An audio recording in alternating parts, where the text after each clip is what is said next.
While many have heard of Star Citizen, a small fraction have actually tried it, and for good reason. It's still not out, and there are plenty of other fun games that you can spend your hard-earned money on instead. But what if you could try it for free? Star Citizen often goes free to play, allowing anybody to sign up to jump into the game with complete access to virtually everything, along with your own personal copy of several ships completely free, no strings attached. And for this specific free fly running until the 14th, you'll have access to 8 ships from dogfighters to miners to see how and if the game is even progressing without spending a dime. In this video, I'm going to show you how to get into the game for free, the 8 ships you'll get access to when you do, and what you should do with them in your 12 days. Thank you for coming to my Tomato Talk.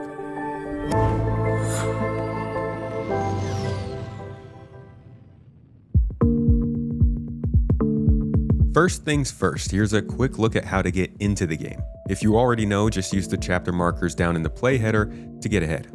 If you haven't made an account, you can use the jointomato.com link down below and you'll get 50,000 extra credits if and whenever you do decide to go buy the game. This will also reward one of our community supporters with credits as a thank you to those who make this possible. During the free fly window, you can use the link down below and follow the instructions on the page. That'll unlock your ships and give you access to the game if you're logged in. Now, what ships are you getting access to, and what should you even do with them in the time you have? With up to 12 days of access to the game, you'll be able to experience quite a bit of it and easily get a slice of just about anything possible in the game. But the first thing you should know is how much is still missing from this game. From proper progression to general pacing, even some of the professions are less detailed than others. So I'm going to tell you what can be the most effective in the limited time you have, rather than what to do with a long-term outlook.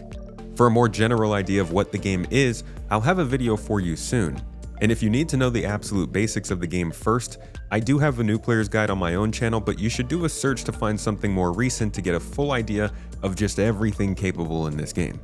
Now, as soon as you load into the game, you'll be able to rent or buy any number of ships and vehicles depending on your location. And with that extra 50,000 from the referral, that'll be easier than ever considering that number just went up a couple days ago. But for this event specifically, you're going to get access to the Drake Cutlass Red, the Mirai Fury LX, Aegis Gladius, Drake Golem, Crusader Intrepid, Greycat MTC, Gatak Sulin, and Drake Vulture. Let me introduce you to each of these ships and what you can do with them. First is the Intrepid. A relatively new ship, this is your daily driver for the next 2 weeks. With an asymmetric, slightly boxy design, it can be a bit weird to look at, but it has many essentials you need to start out. You'll have cargo storage in the rear, though it is split in two, putting you at a bit of a disadvantage to other ships. It's got a decent sized weapon to defend yourself with, cubbies for storage on the interior, and overall plenty of space to move around and feel somewhat at home.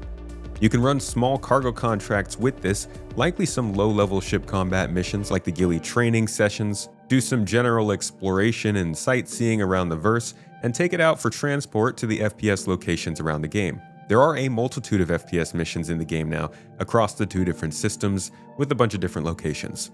Stanton with its bunkers, derelict outposts, distribution centers, some forward operating bases like in the new global event, the 890 jump boarding mission out in space, and across the new sandbox locations like Hathor. And then in Pyro, you've got all the multitudes of outposts where NPCs do sometimes actually spawn in to fight with, contested zones of course with more PvP focused combat mixed in with your PvE, and kinda just the all-around opportunity of running into a more angry player than normal. The Drake Cutlass Red is likely what you'll see a lot of veterans say is the real daily driver in this list, over the Intrepid for 2 main reasons. First, medical beds. You can heal yourself of low-level injuries and respawn using this ship. And with all of your equipped items now being returned upon respawn, because of the first out of 3 steps to redo the way that item recovery works in this game, you can store extra medical pens and ammo on board and feel pretty confident that you can get right back into the action while using this ship. You can of course actually do medical gameplay helping others, but medical beacons aren't really used very often. That game loop is suffering quite a bit right now, and hopefully we'll see a resurgence after the new social tools come in and maybe the RSA Apollo gets developed. But the Cutlass Red does do a good job for medical gameplay when you're in a big group or an org situation, but we'll talk about that later. The second big benefit of this ship is that it does actually have space for stuff. That stuff could be some cargo you can run on cargo runs, or hovercrafts, so you can go get around when you get down on the ground. While the Intrepid could fit a small Pulse hoverbike on board, the Cutlass Red will make it a lot easier, and running contracts at some of these ground locations will have you landing pretty far away to avoid turret fire. Those bikes can come in handy.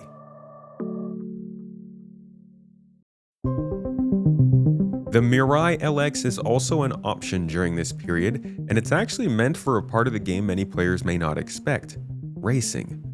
Racing is actually a huge part of Star Citizen and the lore, and normally I would tell you to try out the more than half dozen race courses scattered across the star system, but they are currently not available in-game, at least as far as official races go, as of 4.0. You can still find the locations, you can fly through them and have some fun, but you will have to navigate to them yourself because there is no mission beacon that takes you there. This is pretty disappointing and kind of ruins the main point of having this ship included in the free fly. But there is still an incredibly vibrant and active racing community with their own custom tracks and leaderboards, supporting dozens of locations in the game with various gravities, atmospheres, and courses that you can go out and find yourself. Huge events and multiple leagues take place throughout the year to keep people busy if they're not doing the normal in-game tracks. And there's also the entirety of Arena Commander, a closed segment arena-based PvE mode where you can invite your friends for closed courses or free fly on your own, doing races, dogfighting, FPS battling, tank battling. There are actually a lot of options in there and it's not very much talked about. But if you like the idea overall of racing ships or ground vehicles in various environments, this would be the ship for you to take out during this period. Find a track or two, do some low flying around the city, take a couple pictures of a ship clearly made to have pictures taken of it. Fly over the water, look at the splishy splash. But beware, the ship is what is called a snub ship. It has no quantum drive and it cannot make long-range jumps from planet to planet or even planet to moon. While you could actually fly to those locations, you'd probably lose most of your 12-day period. For these ships, you're going to need something that can carry them. Luckily for you, you can rent a ship big enough to do that after just a single game session, if you can get several contracts completed. That is kind of a bummer of it being such a short period, but trust me, it won't take much work to get a ship that big. Plus, you should have that additional 50k that I told you to get at the beginning of the video. Okay, the Aegis Gladius, a pretty straightforward offering. This is a no-frills standard light fighter. No interior to move around in, no special abilities or weaponry for punching above its weight, just a small ship with 3 guns, 13 thrusters, and 1 space for a butt that'll put you through more than 11 Gs of force to keep you on target in space and in atmosphere. And while I said there were no frills, it also does carry a bit of gun storage for you if you're going on mercenary missions. And to be honest, this is one of the more polished parts of the game, these missions. The flight model is in flux, and it can be a bit confusing at first, but ship combat missions take some from Squadron 42 and bring a pretty solid experience, current industry considered. It's fairly visceral when it works, provides variety and challenge, and it can be fairly rewarding. You're out here fighting zoom and boom light fighters or long strafing multi-crew ships. Sometimes you're even fighting against capital class ships, in which case, good luck. There's also a new line of ship combat missions offered by the mission giver Gilly that'll take you through your own training sessions with full-on voice acting. Then you can also take the recent ship ambush, protection, and escort missions from Foxwell, some more voice narrated ship combat missions that have been recently added. And if you go to Pyro, you can just visit random points of interest and you'll find pirates to fight. They're really scattered throughout, and there's actually a pretty big difference between the less able pirates and the more formidable foes. But the pyro system is huge, so you're going to be refueling quite a bit in a ship this small. See, if you are looking to get into this game long term, it is good to know that every ship has its strengths and its weaknesses, from range to VTOL thrusters, to the amount of cargo space on the interior, to the amount of beds you have. While that's not really something to consider right now, it is something you'll hear me reference here and there. That being said, as I mentioned, this ship is pretty good for FPS gameplay on the light side. Just make sure to check all the contract descriptions that you're looking at so you know what you're going to get. The Drake Golem is another new ship. This one, again, has no interior, but it's a very good option for a free fly.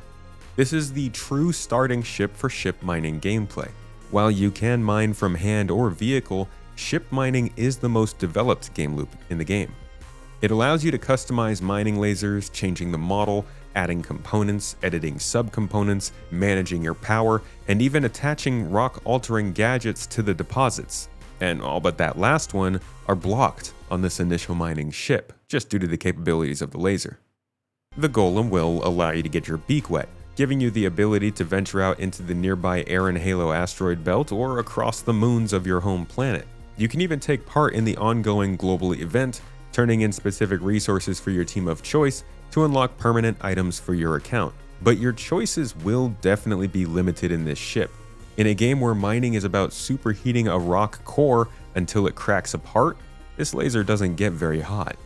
So you will either have to group up with some friends or only take the small rocks while you're in this little starter. So like I said, introduce yourself to mining a bit. Consider checking out some of the great guides available from our friends around YouTube. But over time, use this to work your way towards a proper mining vessel like the Prospector.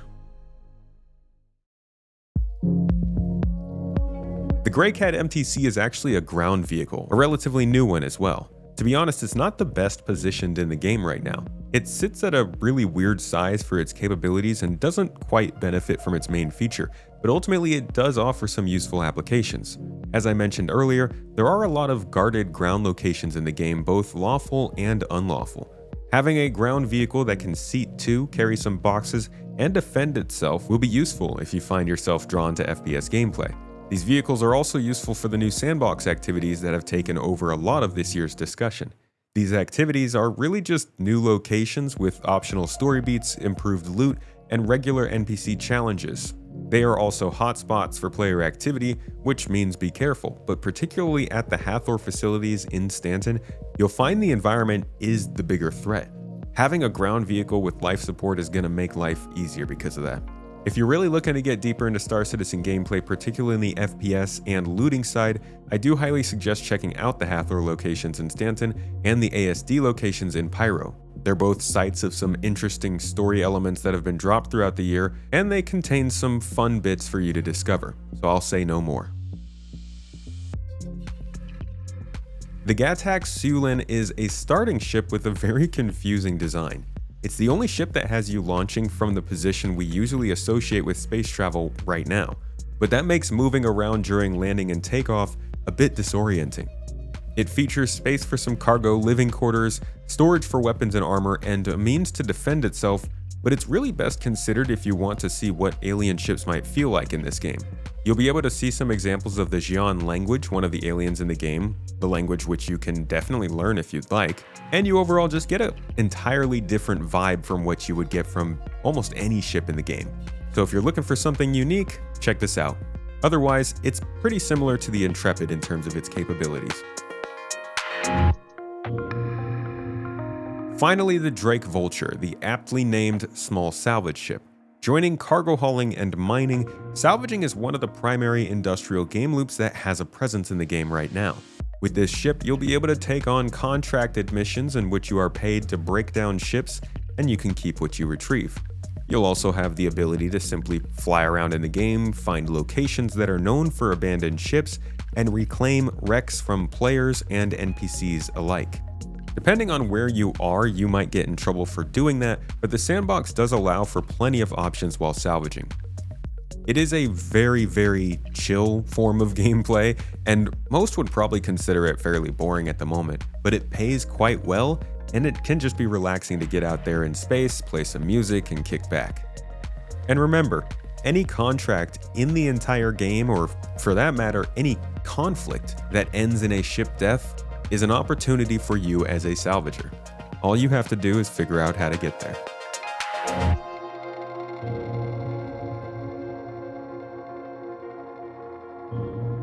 These ships don't offer all the gameplay Star Citizen does. With over 170 ships currently in-game, there's bound to be some missing.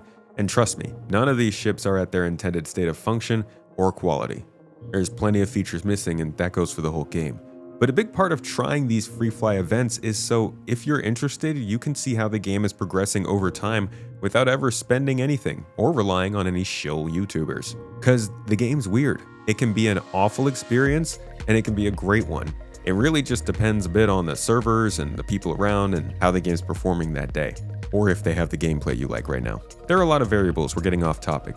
This is all why the game still isn't ready for most, but for the people who are curious, this free fly aims to give you access to almost all of the ships, 10 planets, 19 moons, dozens of space-based points of interest, a whole bunch of contracts, and the entirety of the community.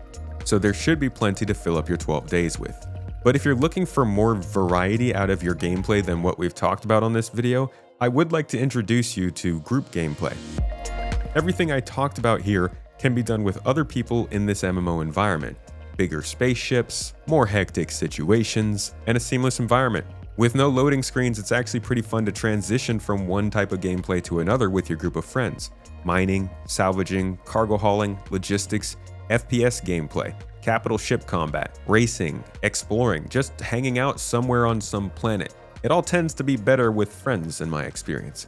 So if you're looking for some to join, consider my own org, the Garden Interstellar Initiative. Yeah, that's right, it was just an ad all along. No, really, we focus on all the gameplay above. We enforce very few rules, we're not exclusive, and we're not looking for you to play a certain amount in order to qualify for our org. It's mainly meant as a community to have your back when you need it, if you want to do some group gameplay, or you're just looking to chat. We've got regular events hosted every week, and we like helping newcomers get involved in the game. No voice comms required.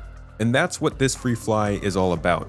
There are several of these throughout the year for different events, but this specifically is a chance for newcomers to find more out about the resources they need to get into the game more smoothly, because the new player experience is not very good right now. In fact, most of what you need to get started officially, you have to go to the website for. I'll leave that link down below for you. That includes the guide system on the website where you can find people specifically interested in helping you, as well as the welcome hub where you can find up-to-date tutorials in different mediums like videos and text. And make sure to use YouTube.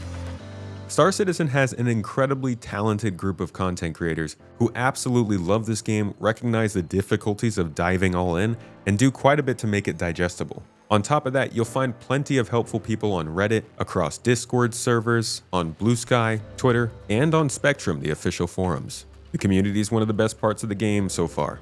So if you're a good person, we invite you in because, it's nice to keep the community good. Anyways, thank you for watching this video. I hope you learned something new from this guide, and I'll catch you in the next.